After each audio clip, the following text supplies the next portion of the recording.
और उस वक्त को याद करो जब लुकमान ने अपने बेटे को नसीहत करते हुए कहा कि बेटा, अल्लाह के साथ शिर्क ना करना, शिर्क तो बड़ा भारी जुल्म है।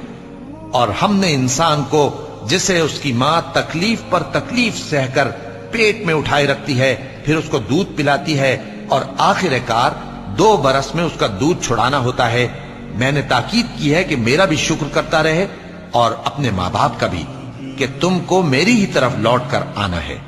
और अगर वो दोनों तुझ पर जोर डालें कि तू मेरे साथ किसी ऐसी चीज को शरीक करे जिसका तुझे कुछ भी इल्म नहीं, तो उनका कहा ना मानना। हाँ, दुनिया के कामों में उनका अच्छी तरह साथ देना, और जो शख्स मेरी तरफ रुजू लाए उसके रास्ते पर चलना। फिर तुमको मेरी तरफ लौट कर आना है, तो जो काम तुम करते रहे हो सबसे तुमको आगाह कर दूंगा।